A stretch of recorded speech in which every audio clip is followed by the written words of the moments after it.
Hello everyone. Today we'll be discussing a new chapter. That is policy making process. So once you understood what are the different typologies of policy, we must also understand what are the processes or steps that are followed in order to make a policy. So basically we'll be discussing how the policies are made, and the second thing which is very related in order to understand how policies are made, that is the attributes of a good policy making process. So let's understand the policy making processes, that how exactly policies are made. Because when you see the policies, then the common perception is that there are lot of activities or a series of processes involved in the policy making processes, and all these processes happen within the political system. This happens, or if you see in a common parlance, these are something that we can also feel as a layman, that public policies involve a lot of activities and also it occurs within a political system. That is the reason we can think that the policy making processes can involve a step by step sequence wise activities. But in reality, what happens, there are many activities that can overlap, many activities that can occur simultaneously. So if you take into account the real world, the practical aspects of policy making, then we can find that these processes, steps, sub steps, they frequently occur simultaneously. And in this context, I would just like to give a very brief, a snippet view of policy making processes, although we'll be detailing it in our further slides. So the first thing that I want to say, that since we discuss about policy making processes, these are nothing but it involves certain activities, right? And under certain activities we can direct to all these activities to processes, and also we can discuss that if these activities are done, then who are the participants who participate in these activities. So in this context, let's say for a policy making processes, and this is a very, what you can say, ideal version of policy making processes, because our understanding is what are the attributes of a good policy making processes. So these are some of the attributes that I would like to highlight, that how policies are made. So here I highlighted 6 distinct steps involving 6 distinct processes with a dozen of with many activities, and then we will be highlighting that who are those participants in each of these activities. Okay, so to start with, for the policy making processes, the first thing that is to be done is identification of the problem. Why at all there should be a policy? Because to address a particular issue or concern or a problem in the society, we require policy, right? So all these things that we have already discussed in the initial discussions. So when we think about the identification of problem, then of course that is the first step for the policy making processes. So if there is no problem, there is no necessity of a policy. If there is no, what you can say, no issues, then there is no requirement of the government intervention. So this is understood. That is the reason. The first thing is that if there are issues, then we must identify it. So that step is known as the identification of the problem. And during this particular process, identification of problem, we have to do certain activities. So which are the activities which are very crucial in identification of the problem, where the society is seeking for the government interventions. So this could be in terms of highlighting the societal issue or problem. Then it is not only highlighting but also publicizing in such a way that it would be coming to the attention of the government for appropriate action. So in identification of the problem, we highlight and publicize the societal problems, and also during this phase there is a call for demand or demand for the public action. And in these particular exercises, we involve different actors. Who are those actors who do all these activities? So they can be the mass media, or the identification of the problem can be through the public opinion, through citizens initiatives, or even through interest groups. So that forms the first step of policy making processes, that how to identify that which are the problems, and those problems once identified must be highlighted and publicized by different stakeholders, or you can say participants. The participants we have already identified that these issues can be highlighted by the mass media, by public opinion, by interest group, by citizen initiatives, and likewise. So once the problem is identified, or problems are identified, or issues are raised, then the second stage is agenda setting. So what is this agenda setting? This is the second step. What is this agenda setting? Because what you understand that there could be dozen of issues and problems. Out of these dozens of issues and problems, it is not honestly speaking for public intervention. So if you have multiple issues and problems, sometimes we choose based on the priorities, that which one, which issue, which problem is to be solved fast, addressed fast through government intervention, and which can be in the next step. So in the agenda setting stage, we decide, or there is a decision that what issues should be finalized for discussion and decision, and what problems will be addressed by the government. So that means out of 10 issues that we have already identified, highlighted, and published, then we need to also finalize what are out of these 10, which are those issues that needs to be discussed in terms of agenda setting, or that is for the final decision where the government will be addressing these particular issues. So for zeroing the out of given issues and problems, for zeroing where the agenda would be set and where the government is going to take action on these problems, there could be many participants, or there could be many persons who can be involved in doing this exercise, that on which issues the government would be taking actions.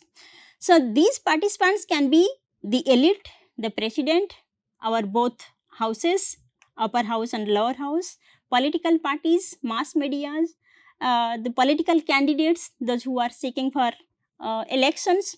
So all these persons can be involved in setting the right agenda. And once this stage is done, the third one starts with the policy formulation. This is very crucial stage of policy making, that is policy formulation. That means here policy proposals are developed, right, for the concerned issues that we have already set for the agenda, right?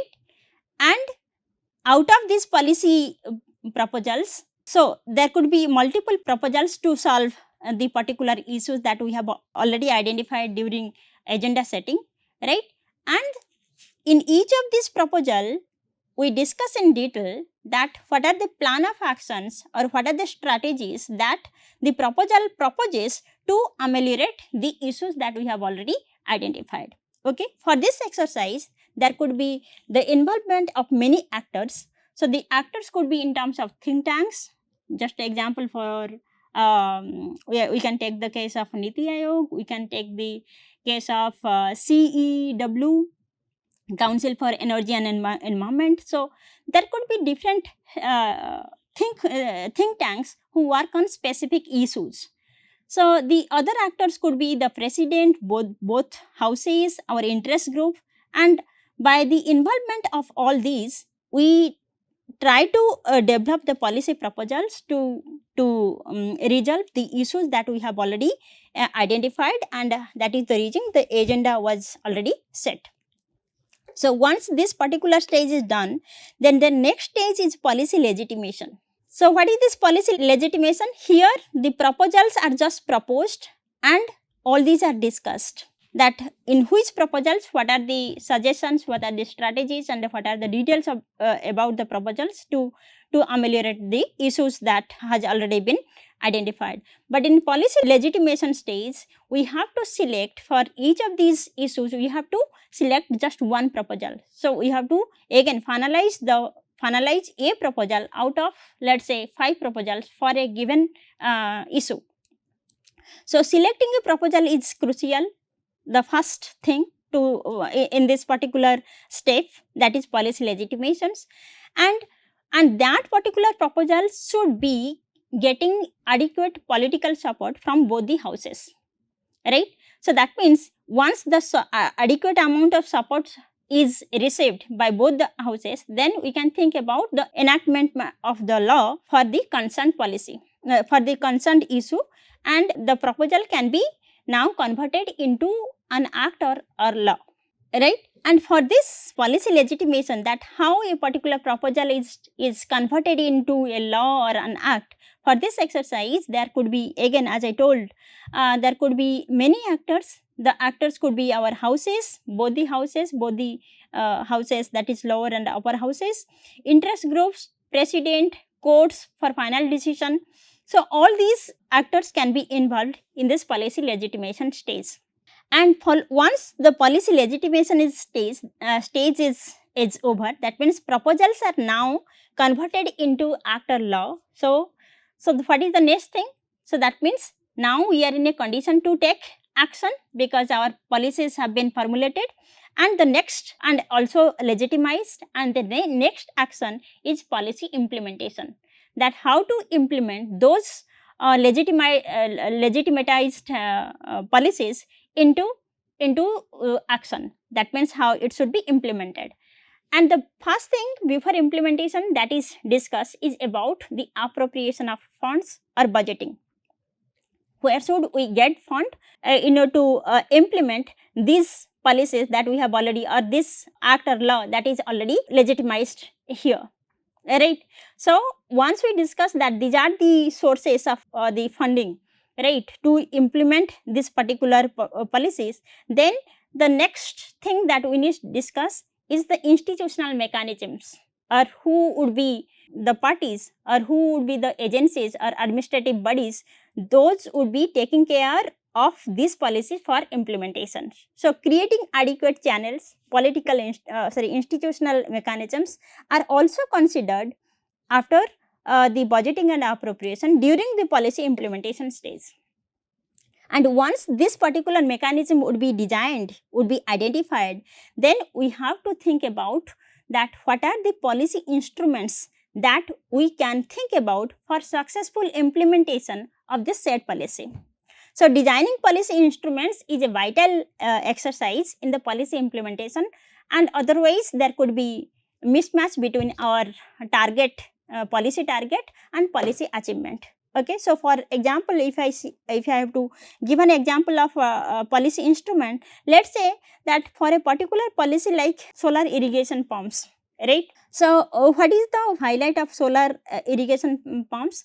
That since diesel run and petrol run or electricity run pumps are little bit costly affair, and the thing is that so far this non-renewable sources of pumping system is concerned, like diesel and petrol run systems, it is also pressurizing on the greenhouse emissions and and finally affecting our climate change, climate issues. So that is the reason, let's say there is a policy that through solar pumps we can do these irrigation facilities, or irrigation systems would be provided through this solar pumps. Okay, so now this is the policy, that adoption of solar pumps. Okay, so if this is the policy, then what to, and it needs to be implemented, right? And if it is to be implemented, then for implementation the policy makers need to think about what could be the ideal instruments through which this policy can be implemented. Okay, so now would be thinking that the farmers have to shift their mechanisms, earlier mechanisms, that is diesel or petrol pumping system, irrigation pumping system, to solar based pumping system. So it involves a lot of what you can say motivation, and also there are other factors like behavioral factors are also related to it. So and moreover, the other thing is that the cost and benefit aspects must be understood by these stakeholders, these farmers. Then only you can think about that, yes, the earlier system can be changed to a newer system, that is in terms of adoption of solar pumps. Okay, so in order to ensure this, so what should be, or what could be the best policy instruments? So the government is thinking that yes, if it is so, if we have to transit these farmers from the earlier non-renewable based pumping system to renewable based pumping system like your solar systems, so then this particular mechanism must be subsidized. So this is an incentive based policy instruments, okay, for implementation of the solar irrigation systems. So that is the reason once the government thinks about a particular policy to be implemented successfully, it also thinks about what are the policy right policy instrument for it. Okay, so you can think about for many other policies, and you can identify that what are the policy instruments that the government is adhering to in order to implement that set policy. So this is the task for you. You can find out so many other public policies, and you can identify the right, you can find out the policy instruments adopted by the government. And in this stage, there are many actors like who are the agencies to be involved in this particular exercise of policy implementations. And the executive department would be involved, and also there would be involvement of the president as well. Okay, indirect involvement of public president as well. So in latter weeks we will be discussing about how president also can be involved in the policy implementation. Of course, we know that during this policy legitimation, president has a greater role or a final say, but in the policy implementation stage as well, president has a role, and this is something that we will be understanding in the next week discussion. And at last, since we are discussing about the policy making processes, once policies are implemented or a particular policy gets implemented, then what is the next step? The next step is the policy evaluation, whether the policy that we have already implemented has achieved the targeted outcome, right? And for that we have to evaluate the policy, the said policy. Okay, and that is the reason we have to think about the activities for these policy evaluations. Okay, so the activities could be in form of reporting outputs of the government programs or policies. So through reporting this is possible. That means we are getting the reports, evaluation reports on a said policy in order to evaluate or in order to judge about the said program, policy or schemes. Then we can also think about evaluating impacts of policies on targeted groups and non-targeted groups, right? And if we are thinking that, or if you are finding that by evaluating these impacts of the policies on targeted groups and non-targeted groups, if you are finding any discrepancy between the targeted output and outcome and the actual achieved output and outcome, then accordingly we can also propose changes, or we can also bring some reforms, right? Whatever we are finding in terms of the gaps between the targeted outputs and outcomes and actual outcomes and outputs. Okay, and for doing this exercise of policy evaluations, we can think about many actors involved in this particular process. So who are evaluating? There could be the special committee who would be taking care of evaluation of a particular scheme or policy or activity, and there could be the executive department or again agencies. There could be the involvement of think tanks, there could be the involvement of mass media as well for this policy evaluations. Okay, so one thing that I can here say that for evaluation, before evaluation there should be another step that is there. So that is called as the policy monitoring. So that means policy monitoring actually stretches between these two distinct processes, that is policy implementation and policy evaluation. So that particular aspect we will be discussing in the coming weeks, that how policy monitoring is also a very vital exercise. But for policy making processes, these are the 6 processes which are said to be the ideal processes for policy making. So since we discuss about that these are the 6 different processes, let's discuss all these processes of policy making one by one. So the first one that we discuss about is policy policy identification followed by agenda setting. So let's put together that what is this policy identification and agenda setting. So generally in this particular step we are discussing about who decides what will be decided, because we may have huge issues and problems. There could be a number of issues and problems. So in that case, who decides that which issue, which problem is to be finalized or decided, where the government action is to be set,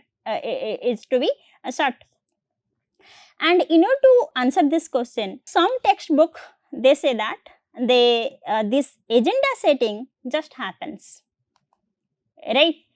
How can we think about agenda setting just happens?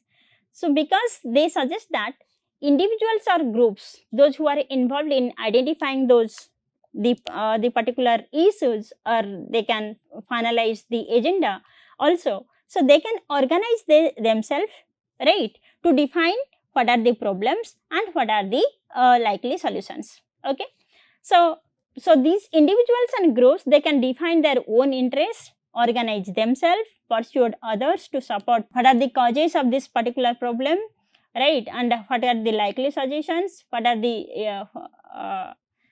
if the government is going to intervene, then what gains can be accessed to the public through the government actions. Okay, it can be in terms of influencing the decision making as well, and watch over the implementation of the government policies and programs. So that means these individuals and groups, they can define all these activities, their own interests, they can organize themselves, they can influence the decision making of the respective government department or agencies, or they can also think about that how policy implementation is happening, right, for other programs as well. So all these are making sense or influencing the problem identification and agenda setting. So this is what we are discussing so far. The textbook advises what exactly or how exactly this agenda setting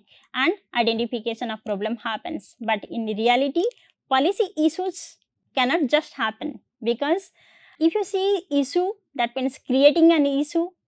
For creating an issue and highlighting it needs effort. That means if you can highlight a particular issue in such a way that it can be dramatized and it can catch the attention of the policy maker, then only you can say that particular issue can have the government intervention. Otherwise it is difficult. So creating an issue, dramatizing it, calling the attention or pressurizing the government to do something on this important political on this important issue is also a political tactics.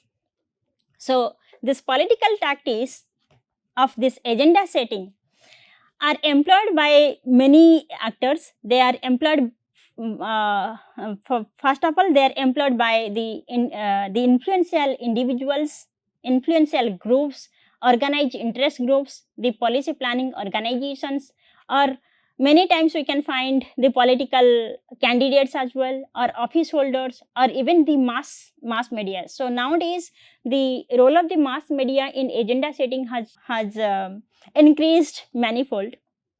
Okay, so in this context we can think about this agenda setting from two different perspectives. One is from the bottom up and the second one is the top down. So what exactly are the agenda setting from the bottom up? So if you imagine like a democratic country like ours, so it is assumed that any problem can be identified by certain groups. So they can be identified by individual groups, by the candidates who are seeking for the elections, or the political leaders who are seeking to increase their reputations and again for re-elections, or political parties who want to define what are the ethos and principles of their parties, so that favorable so that they can create a favorable image before the public. Or even this agenda setting can also be done by the mass media seeking to create news and even by some you can say by the protest groups who are deliberately seeking to call attention on a particular problem or to their own decided problems. So all of them uh, can identify the problems.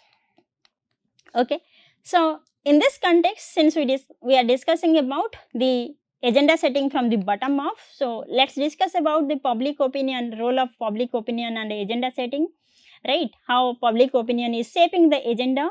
So here comes the role of media. The media reporting focuses the public attention on different issues, problems and crises. So we can think about many activities happening in our country or even particular states also. So there we can find out that media plays a very important role in raising a particular issue, different issue. Maybe it is the economic issue or the internal issues or trade related issues, the external affairs issues, there could be, or environmental problems and crises. So all these issues are dramatized, are highlighted by the media people, and thereby they create the agenda.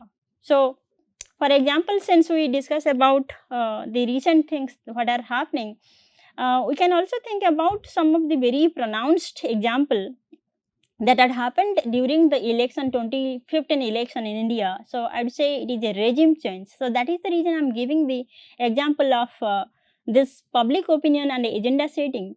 So that is the issue of black money and how to restore this black money that was frequently reported by the media during 2015 election in India, right? And that perhaps shaped the consequences of the election results in India.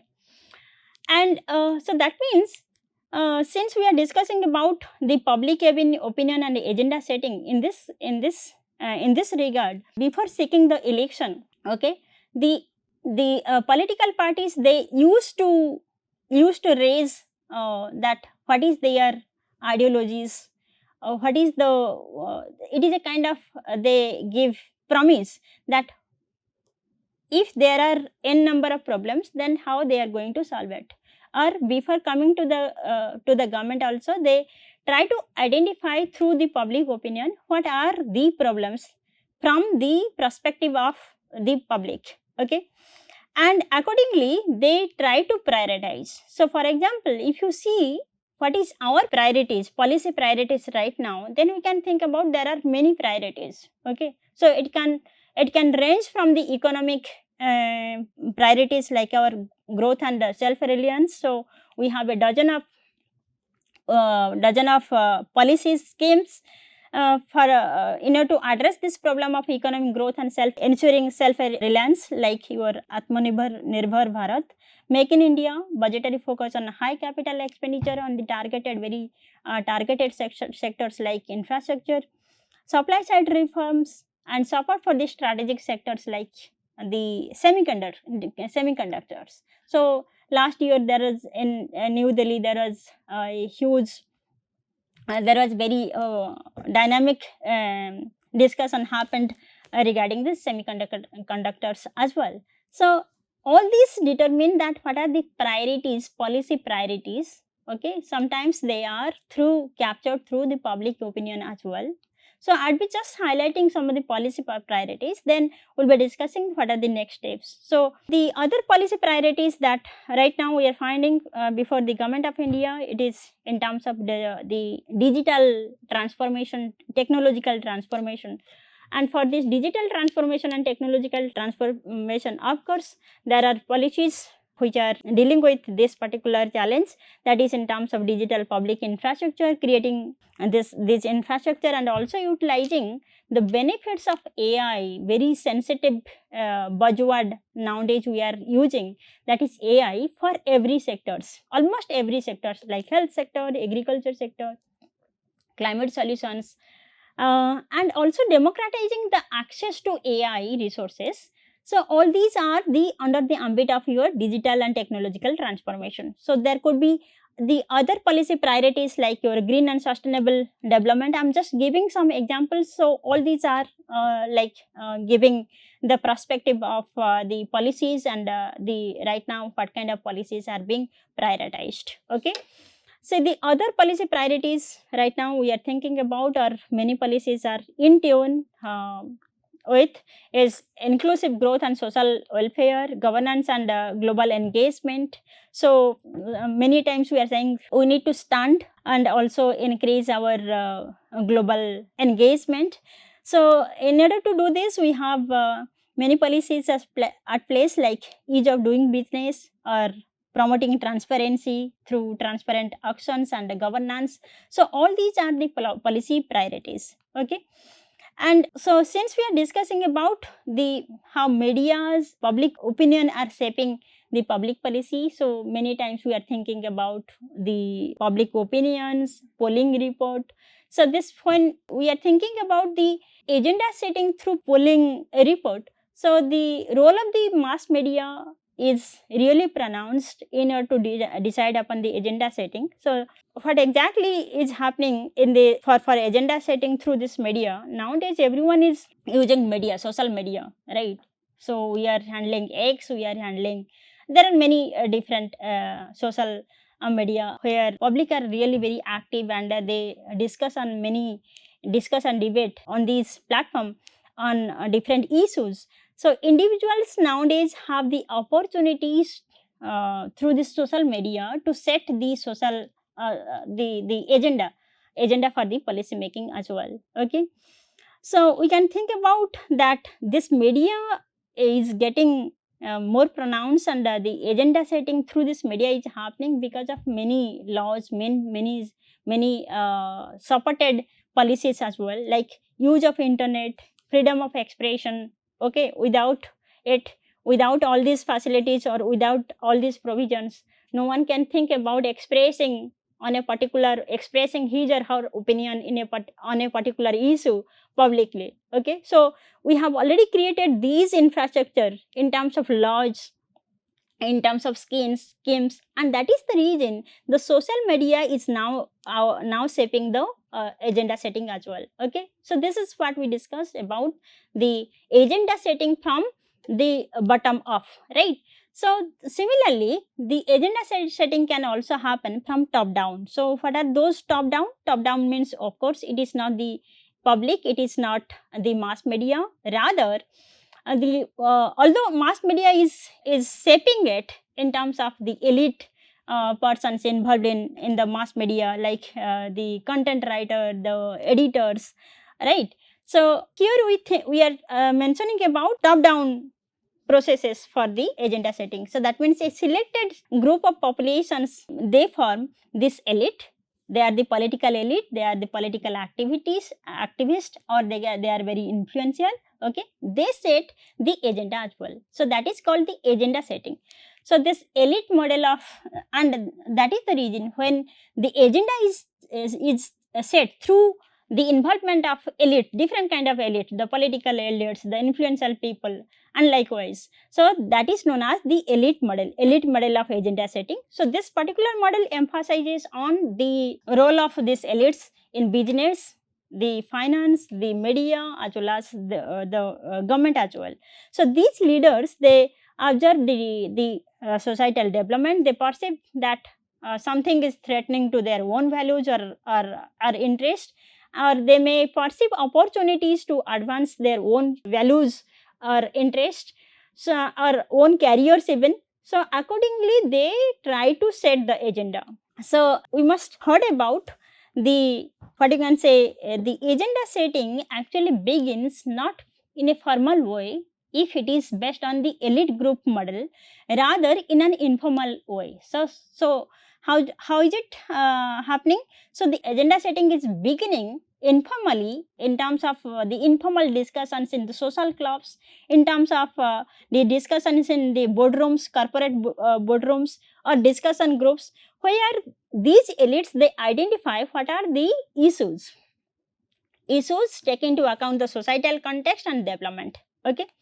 and they discuss about how policies can interfere in order to resolve it. So issues ends in the government where policies are enacted and implemented. But however, this agenda is shaped by the elites itself. So this elite model simply suggests that the initial impetus for the policy change can be from the elite group, and they can sometimes, in order to happen, they can also sometimes provide the initial resources for research, for planning, for formulation of policy, like your national policy, let's say national policy on energy, national policy on climate change, national policy on employment. So there could be many more. So all these are derived from the corporate and personal wealth. Okay, so this wealth is now channeled into different sections, like foundations to universities to research units to policy oriented think tanks, in form of endowment, grants, in terms of contract, and they people will be researching and they would be defining the agenda, right, for further policy making. So these corporate presidents, directors and top wealth holders, they sit on the governing boards of these institutions that I mentioned. It could be your academic institutions like universities, the policy oriented think tanks also, and they oversee the general directions of their work, right. So in this context, I would like to mention one very influential concept in the elite model in agenda setting, that is the political entrepreneurship. So what is this political entrepreneurship? So here those new candidates, they are fresh and they aspire for joining politics. So these candidates for public offices at all levels, they keep their name, keep their faces before the audience, before the voters, and they also make frequent interviews, speeches, press releases, just to initiate that what is their opinion on the issues that the society is facing. So they deliver a message or a theme that creates a favorable image of themselves. And we can think about the other groups like interest groups also, they influence in agenda setting. We can think about the agenda setting through the mass media or media power. As I told you that in the media power, there could be different elite sections which can influence, who can influence the editors, the producers, the reporters, the columnists of TV, leading TV networks. So we can find so many examples right now live. So you need to identify that who are those mainstream medias or mainstream editors and producers or columnists of leading TV networks who can influence the public opinion, set the agenda, right? And that is the reason in these processes, news making also influence the policy making. So what is this? That out of lot of issues, which ones should be telecasted as or casted as news? So that is also a job.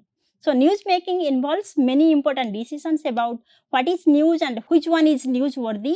So for choosing what should be the news, because earlier days we have a designated time for news, but nowadays it is like fatafat news, 24/7 news. So there are in 1 minute there are 100 news. So all these are the recent versions of making news. So the news executives, they must sort through a tremendous surplus of information what they have gathered, and they decide what is to be in news, and they that is what they they telecast it. And they also provide this different what you can say information to the mass audiences about the importance of a particular issue, the personality or even event, right? For example, you can think about the amount of coverage that they are highlighting, that what is the importance of this particular news or what is not. So all these are making the agenda, and generally we can say that the more bizarre, the more dramatic, more sensational the news is, then the more likely it is to be attracted by the public. Okay, so I'm stopping here, and these are the references for this agenda setting and identification of the problem. The next step of the policy making, that is policy formulation, and others that we'll be discussing in the next class. Thank you very much.